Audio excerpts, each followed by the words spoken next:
Hi, welcome back to Camp K9. Tony Twist here, giving you an update for the Easter bank holiday.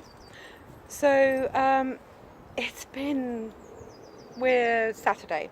So yesterday was the first day of our Easter bank holiday, and it was amazingly hot. The weather this weekend is absolutely incredible, and it was just typical because we had the piles and piles, the tons of topsoil delivered for our raised vegetable beds, and we needed to get it in the vegetable beds because the plan was to start planting this weekend. So I had some wonderful help from friends Ella and Anita.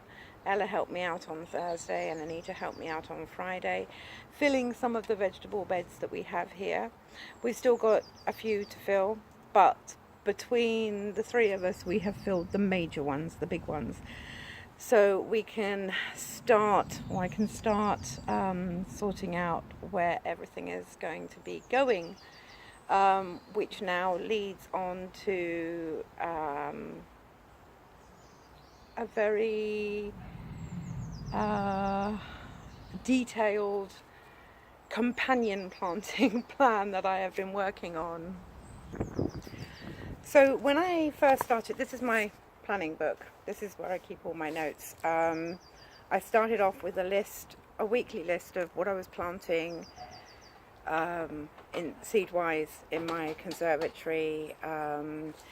I didn't keep a note of exactly how many I planted, but I did keep a note of how many germinated.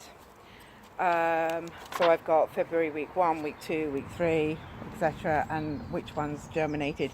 Some of the seeds, the lettuce, etc., they're such tiny seeds. I didn't count every single plant. I might have averaged. I'm sure when I'm planting out I will realize exactly how many I've got, and numbers will come to light. But at the moment they're just 20s, 30s, but everything else has got individual numbers. Then I needed to fill the boats to give them the raised planters, to give them somewhere to live and to grow in, which is what we've been doing. We've been building the beds, which I'll do another completely different video on a how-to. And now I've gone into my companion planting. So basically there are a number of plants that benefit from living and growing next door to other plants. Either they give off the right nutrients back into the soil to help the other plants grow, or they give off smells that keep the pests away from a particular other plant.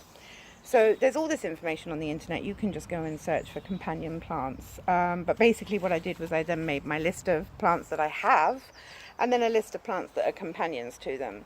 And then I've drawn myself a plan of where each of the beds are, and then I will just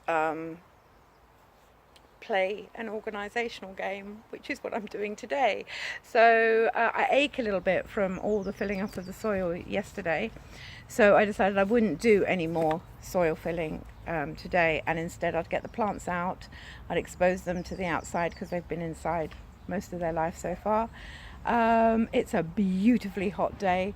And I can just jiggle them around and work out who's going to be living with whom to make sure that I've got enough space to grow as much as I possibly can, and overfill, because you can always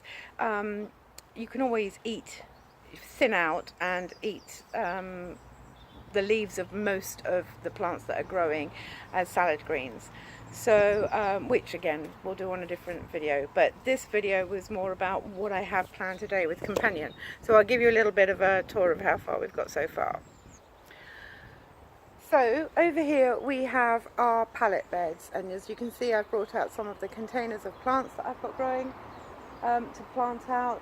Carrots and lettuces and spinach and cauliflowers and beetroots and Brussels. Generally speaking, that's what's going along in this direction, and similar on this side. And there will be spring onions, leeks, and onions planted amongst them as well. because they benefit from keeping the pests away. Now these particular plants are lovers of a little bit of shade. They don't want the full sunlight. So we have our arches. As you can see behind me, the light is not in my favour, so I can't see if you can actually see where the arches are. But on the arches we will have peas and beans and hopefully some squash growing on to provide some shelter from the sun for our leafy greens that we're planting here.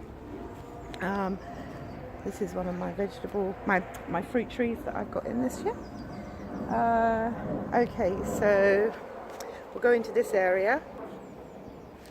So we're by one of my boats. So in the boats, this is full sun in the boats here and here behind me. That's a bit better, isn't it? I think so. I'm getting a little bit concerned about my tomatoes because the breeze has caught up and knocked a couple over, and I'm worried about those stems. So I've got to go and see to them very soon. So I might pause and start again.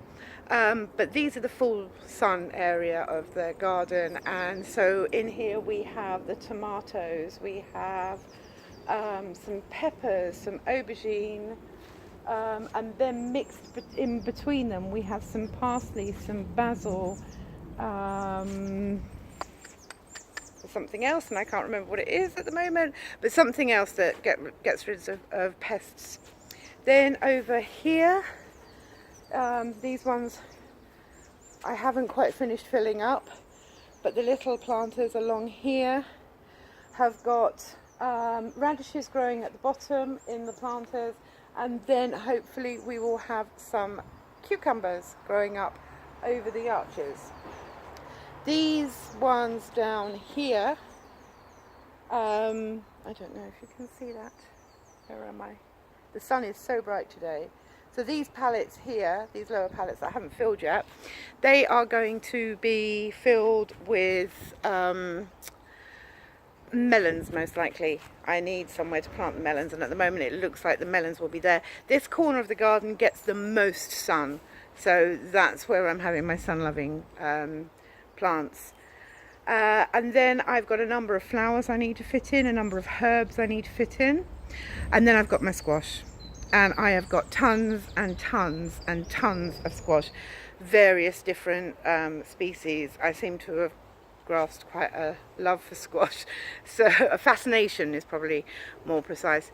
So yeah, a fascination for squash, and so I've got to fit that in everywhere else, and that ranges from cucumbers to long squash to round squash to sweet squash, to unusually shaped squash, to pumpkin-like squash.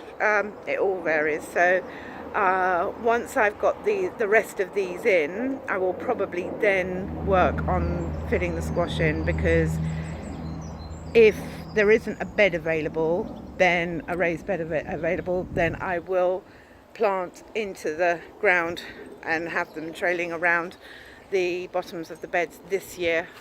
I had really hoped to plant them over an arch, but I grew too many seeds. So we'll see. And I've got some chard to go in as well. So yeah, so that's where I am at the moment.